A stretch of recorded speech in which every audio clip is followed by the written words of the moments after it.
Good morning, ladies and gentlemen, lovers of beauty and truth and friendship and peace. I wish to offer you a salutation from Tehran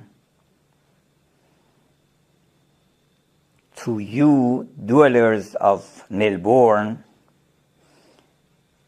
a city where I have been, and I know what a lovely city it is. It enjoys all the blessings of modern life and all the blessing of cultural and intellectual and spiritual life.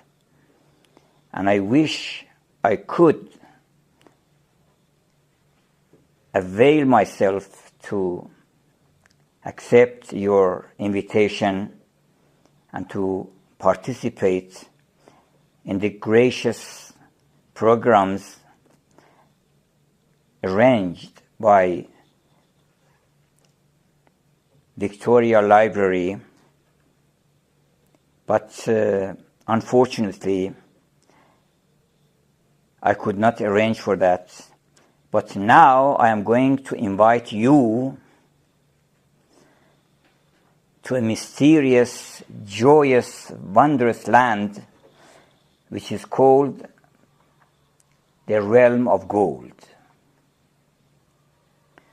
The realm of gold is the realm of literature, the realm of art, the realm of science, the realm of philosophy. And you have heard of the famous saying by Rudyard Kipling. He once wrote in a poem that east is east and west is west, and the twain shall never meet. But he continues to say that they do meet in a great person. They do meet in a great poet. They do meet in a great artist, where there is no east, no west. And in the realm of gold, which is beyond space and time, east and west can properly meet. So Saadi and Shakespeare meet each other in the realm of gold. They are close neighbors. And we can have the honor to be received in audience of such great kings and princes, such great minstrel and bard, the minstrel of Persia and the bard of Stratford, or the son of Stratford, William Shakespeare.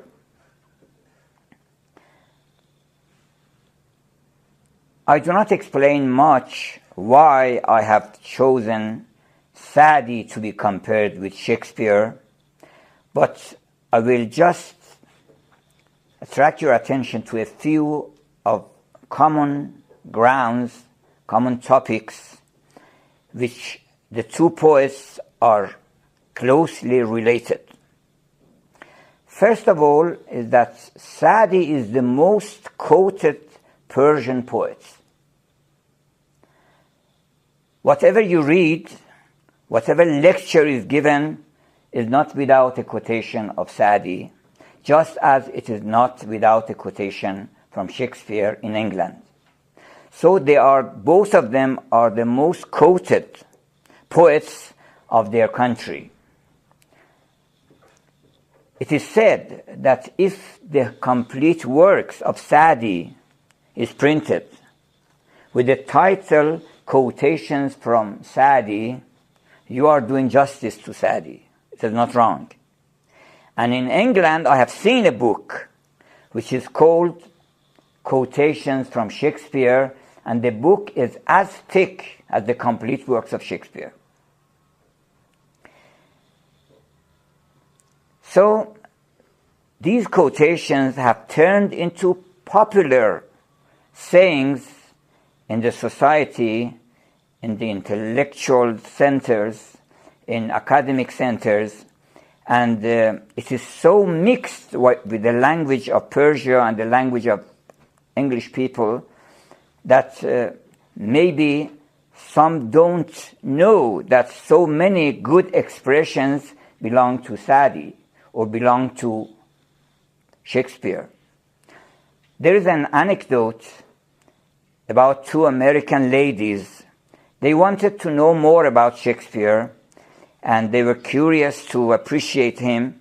So they came to England and attended several plays, and later they were interviewed.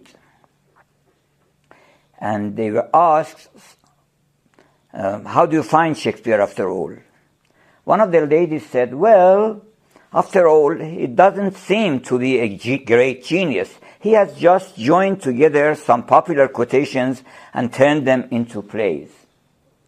So, it is funny that they didn't know that these popular quotations are just because of the works of Shakespeare. Shakespeare has not used them. Shakespeare has created them. A second point is that Shakespeare has used many different literary devices, literary forms and patterns, like a play, like ballad, like sonnet, like rhyming couplet, and many other different forms, prose, poetry, songs. And the same is true with Saadi. Saadi has not specialized on a sonnet like Hafiz or like on quatrains like Omar Khayyam, but he has a wide range of different literary forms. He is a master of ghazal, which is sonnet, or something like sonnet. He is a master of rhyming couplets, like Ferdowsi, with the same rhyme and rhythm. He is a master of prose writing, prose interspersed with poetry in his Rose Garden. So, both of them are not limited, and they have been praised for that both at home and abroad. Saadi has been praised by every poet coming after him, particularly Malik al-Shu'ara Bahar, one of the 20th century great poets of Persia. Maybe he was the last of the classics. He says, راستی دفتر سعدی به گلستان ماند، طیباتش به گل و سبزه و ریحان ماند، اوست پیغمبر و این نامه به فرقان ماند، هر که او را کند انکار به شیطان ماند. He says that he really has created a sacred book like the Quran. It's comparable with the Quran, just as Shakespeare is comparable with the Bible. So, he has been praised at home. Milton has composed a beautiful sonnet about Shakespeare. Matthew Arnold, another sonnet. And there are hundreds and hundreds of writers who have praised Shakespeare among the English writers. But outside England also, Shakespeare has been praised by Goethe, by Victor Hugo, by Emerson. Goethe has said that Shakespeare has not left anything for us to say. Whatever we want to say, Shakespeare has said before, and in better expression. This is what actually Amir Khusro, the parrot of India, has said about Saadi, that I had the cup, but I didn't have the wine, so I import the wine from the tavern of Sheikh of Shiraz. I have heard that in Melbourne, in Australia, they produce a kind of wine which is called wine of Shiraz. I want to say that the wine of Shiraz originally is what in the tavern of Saadi and Hafiz and Rumi and Omar Khayyam. It is much stronger and much more attractive and inebriating and drunkening than the double-distilled brandy in your country. So Goethe said that Shakespeare has left nothing for us to say. Amir Khosrow says that Saadi and Nizami have left nothing for us to say. And Hugo says about Shakespeare that Shakespeare is inexhaustible.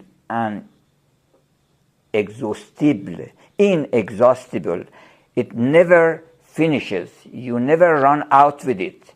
He gives, and he has more and more to give. He is like an ocean. And about Saadi, Emerson has said that Saadi, alongside with such great poets as Dante and Shakespeare and Cervantes, he is one of the poets who are perpetually modern. They are ever modern. They never get old. They are ever popular. And also, Henry David Thoreau has said that I am another Saadi, or I am Saadi himself. I am coming after 600 years again to speak in the form of Henry David Thoreau. I am Saadi. Or you can say that Saadi was me 600 years before. And so they have been both, the poets have been praised at home and abroad. But going to the ideas, I have to make a reference to the perennial philosophy in Saadi and in Shakespeare. Perennial philosophy is the common ground of all religions of the world. If you reduce all religions and you cut the forms and the patterns and the traditions, cut them out and get the gist of it, then you will see that there are just a few. The belief in God, who is the creator of the world. There is a Lord who is present at all times, and he is wonderful in creating such a wonderful world. And second, it is immortality of the soul. In perennial philosophy, which in Persian we say Javidan Kherad, this is perennial philosophy, means the philosophy which ever is ruling over the ideas of people. So the second part is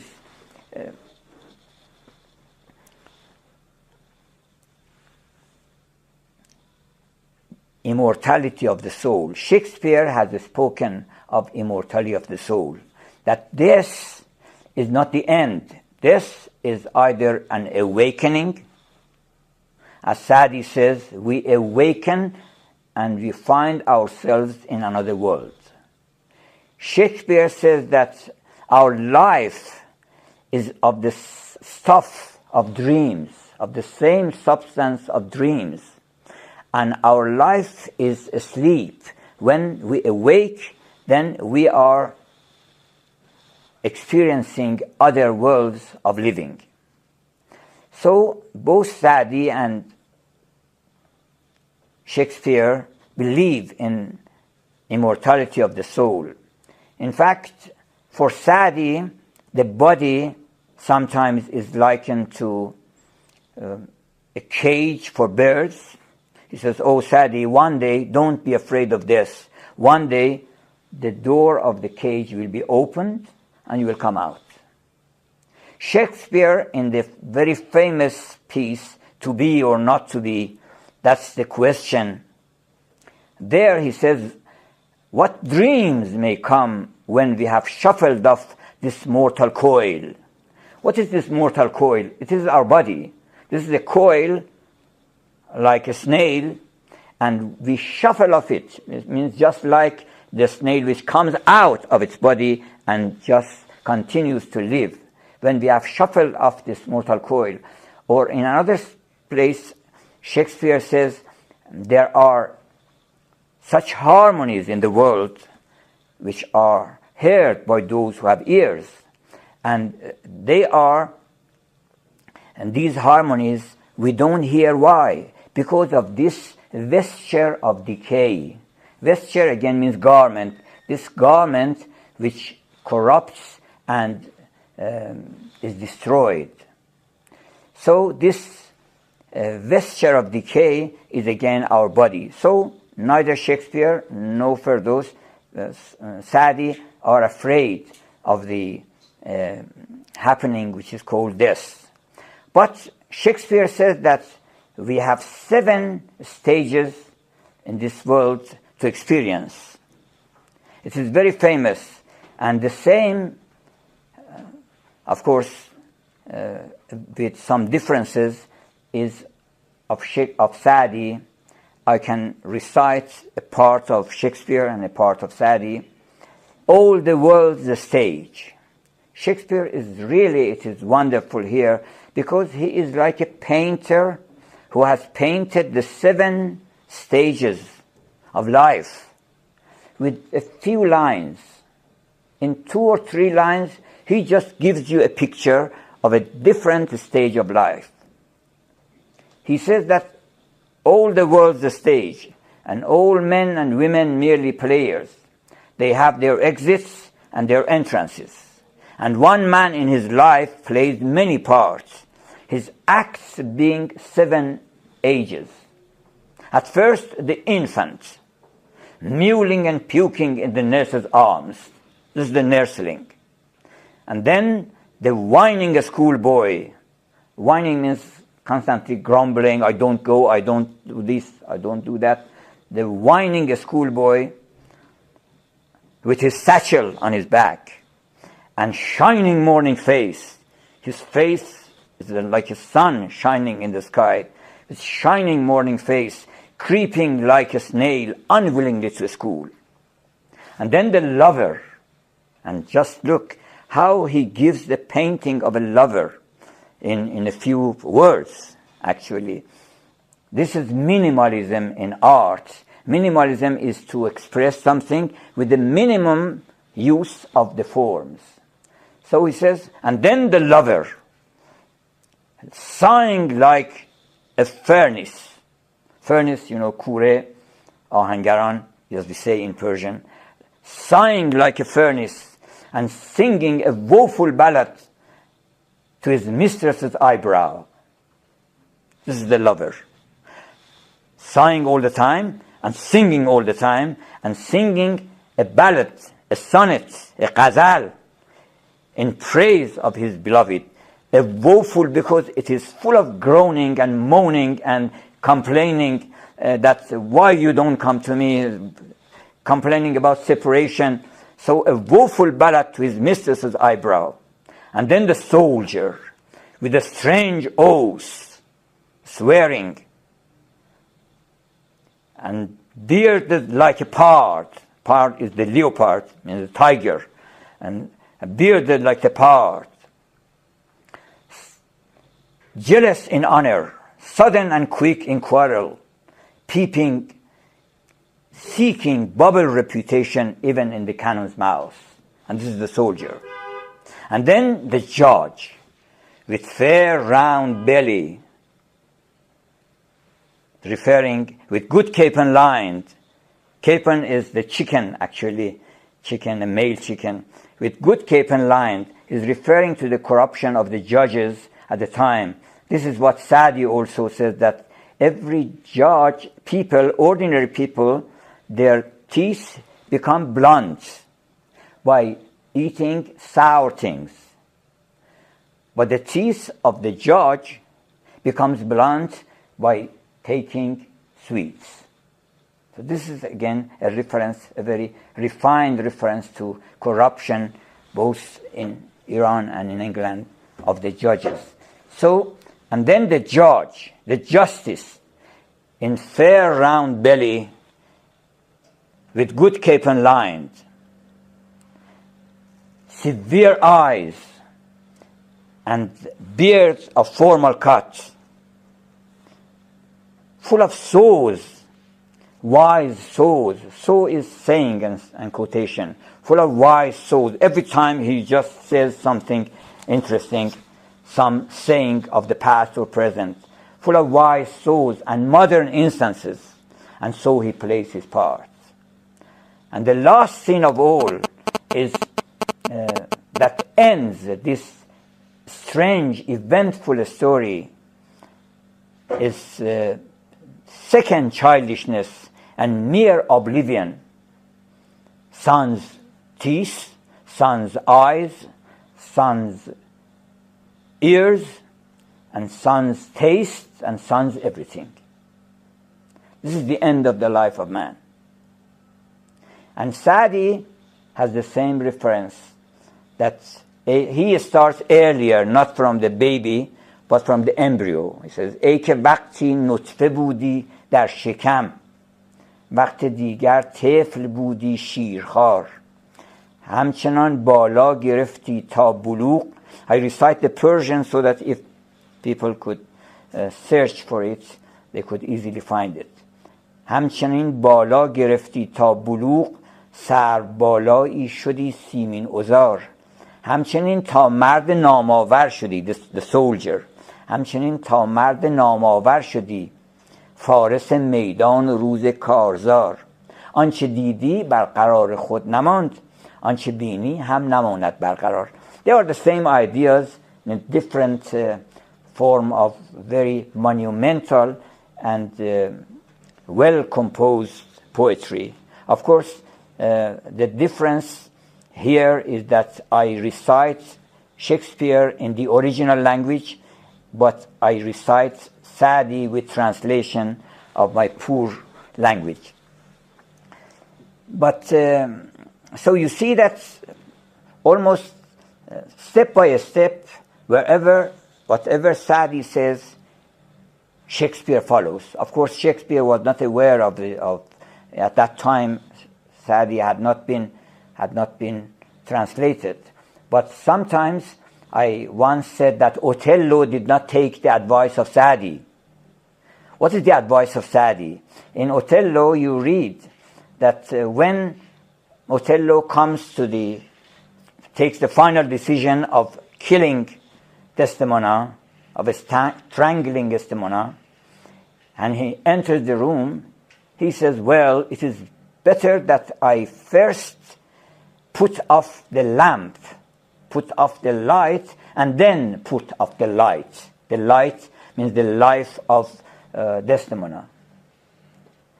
And he himself explains to himself that why?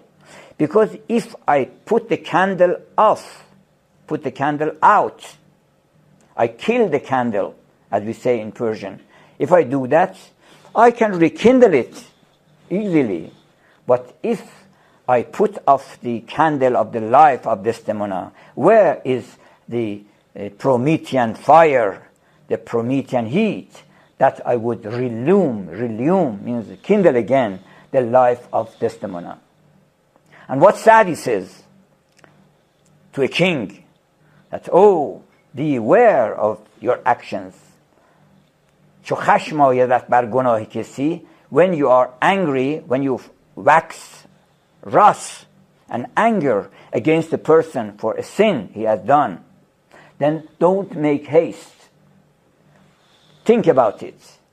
Because if you که سهل است لعل بدخشان شکست, شکسته نشاید دگر بار بست. It's very easy to break to pieces the la'al, means the ruby of Badakhshan. Ruby of Badakhshan was very famous. Actually, Nasir Khosrow, the great Persian poet, has been called the ruby of Badakhshan, because Badakhshan is the place where Nasir Khosrow was born in the east of Iran.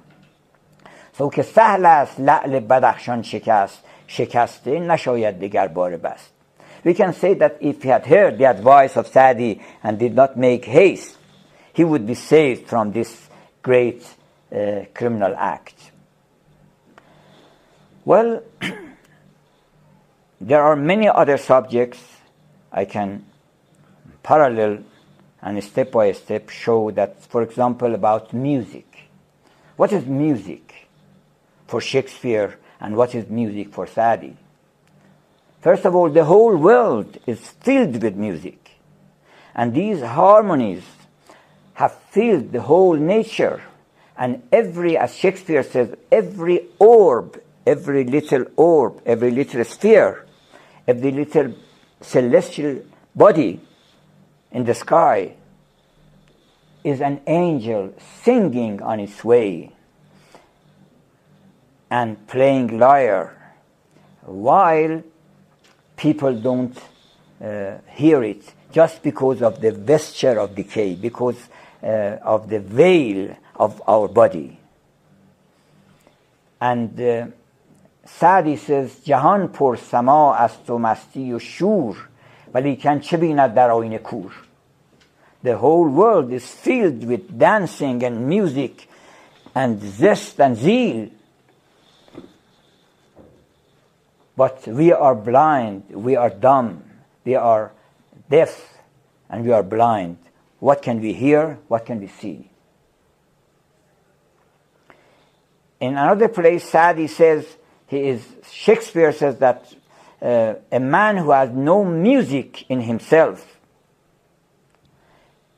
nor is he not moved by the sweet concord of sounds, he is fit. He is the best person to be chosen for stratagem, for a spoil, for any criminal act. Employ him. If you want to employ someone for such acts, for a spoil, for a stratagem, for treason, then such a person who does not like music, let no such man be ever trusted. And Saadi satirically is ridiculing the people who don't listen to music and they prohibit and call it forbidden. He says that when we see that اشتر به شعر عرب در حالت است و طرب تو خود چه آدمی که از عشق بی خبری. Even the camel responds to the music, to the sound of voice of human being, of lyre, of the bells hanging on its neck. Even this camel does it. So if a man does not respond, he is no more than a donkey. اگر آدمی را نباشد خر است، شتر را چو شور و طرب در سر است، اگر آدمی را نباشد خر است. Another thing is love. Let's bring it to an end by the question of love, which is the main theme of Saadi and the main theme of Shakespeare. It is true that Shakespeare has written tragedies and comedies and historical plays, but in all of them there is very few of them you may not find the episode of love. Even in Hamlet, for example, the main theme is hesitation, but there is the love of a very strong love. You will find in almost all comedies of Shakespeare, they are the stories of love. The tragedies, except Macbeth, which is free from love, which is actually, I can say, empty from all love and all good things and all light. There is no light. Macbeth is a very dark night where there is no light at all. If there is a light, it is the light of the dagger of a criminal. So Saadi has filled his works with love, different sorts of love from earth to heaven, from heaven to earth. Saadi, like the poet that Shakespeare describes, his eyes in a fine frenzy. There is a fine frenzy which is better than being reasonable. It's above reason. It is not below reason. A fine frenzy rolling, and thus takes a glance from heaven to earth, from earth to heaven. So this is Saadi, is looking one eye to the heaven and the other to the earth. And he believes that if you make love on the earth purely, and candidly and earnestly, then you are making love with God. The true God, the true beloved is always God. But God has representatives here. And the beauties you see here, if you don't make love with the beauties here, what are you going to do in paradise? Because paradise is the place of lovemaking. So if you don't like lovemaking and you don't do it here, then how are you going to go to paradise? You don't need it. So Saadi, the work of Saadi is filled with love, particularly his sonnets. Almost you can not find, scarcely you can find one sonnet, one ghazal, where you do not find wine, saqi, cupbearer, one dancing or making revelry and happiness. It is filled with happiness, it is filled with dance, it is filled with the frenzy of love. Almost all his divan, and particularly his lyric poetry. And Shakespeare has created such great lovers like Portia, like Bassanio, like in Romeo and Juliet. It is the greatest work of Shakespeare on love, which is purely on love. But in other tragedies, you still see that in Othello there is love, in Hamlet there is love, in King Lear there is love. Everywhere you find that love is one of the episodes, one of the important things. So Shakespeare says in a poem which has been put to music by Schubert, Franz Schubert, the great composer, he has put some tunes, lovely tunes on some of the poems of Shakespeare, like "Who is Sylvia, what is she?" and like "Come hither, come hither, come hither, under the greenwood tree, who loves to lie with me," and tune his merry note with the sweet bird's throat, "Come hither, come hither, come hither." These are the songs of Shakespeare, very lovely musical pieces, and that is why great composers have put music on these songs. One of them is this, very famous, very lovely. It is the dance itself, it is the music itself. It doesn't need any Schubert to put a music on it. It is full of music. But it is better, of course, to add the season, the chashni of that music as well. "Oh, mistress mine, where are you roaming?" The form of the poem is, you can say it is triangular, means it is a trio.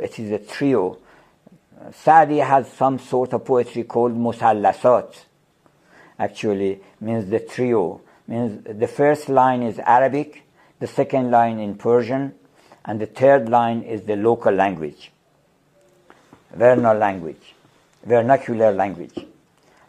So here it is 3 by 3. There are stanzas of 3 lines. "Oh, mistress mine, where are you roaming? Oh, stay and hear, your true love is coming, who can sing both high and low. Trip no further, pretty sweeting, journeys end in lovers' meeting." When lovers meet, there is no more journey. Saadi says, "همه عمر رفت باید قدم روندگان را، چو به مأمنی رسیدی دگر از سفر نباشد." When you come to your beloved, you come to the final peace, final rest, then there is no more journey. So, journeys end in lovers' meeting. Every wise man's son does know. What is love? It is not hereafter. Don't put off love for tomorrow. Do it today. What is love? It is not hereafter. Present mirth has present laughter. You cannot laugh and rejoice in the future happiness, in the future pleasures you are waiting for. Present mirth has present laughter. the future is still unsure. So then come and kiss me, pretty sweeting. Then come and kiss me, then come and kiss me sweet and 20. Then come and kiss me sweet and 20.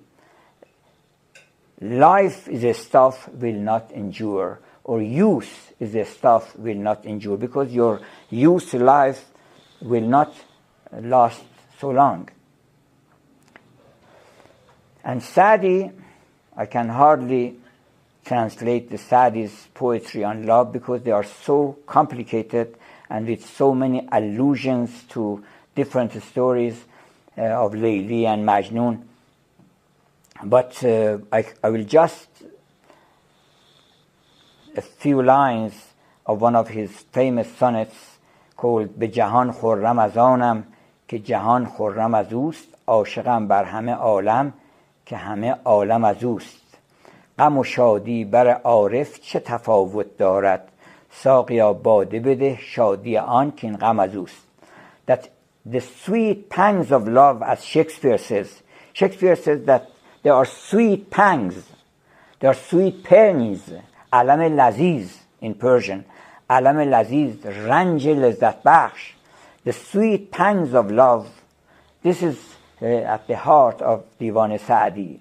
He says that چه تفاوت دارد, if it is, whether it is درد or it is pleasure, whether it is sorrow or it is happiness, because let us drink of our wine in the health or for the health of the sorrows, because the sorrows that are coming from the beloved are better than pleasures coming from outside.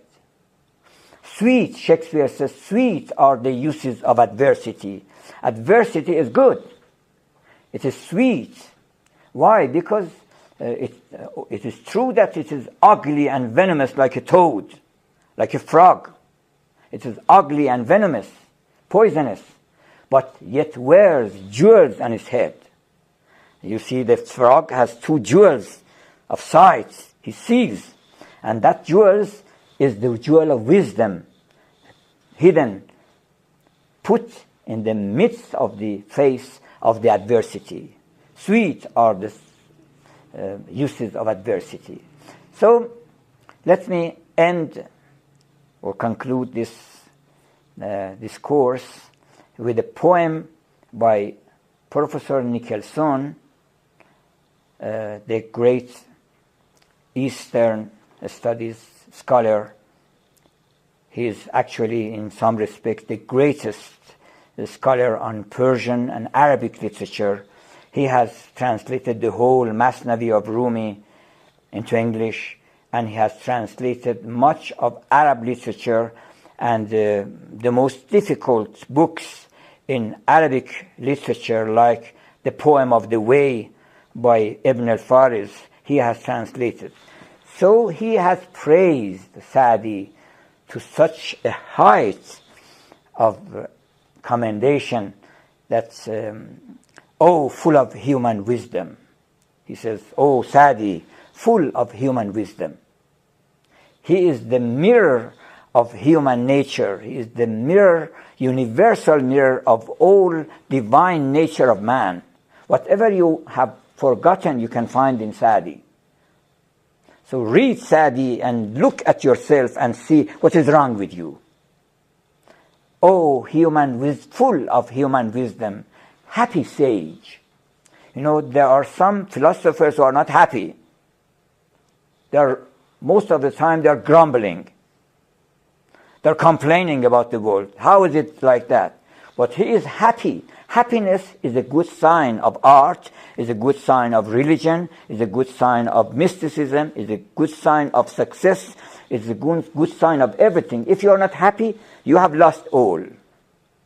So he is a happy sage, he is a happy philosopher, because he knows, he has justified the ways of God in his works and his heart. He knows that everything is okay. And that is why he is rejoicing all the time, because the whole world is filled with suffering and deprivation and everything.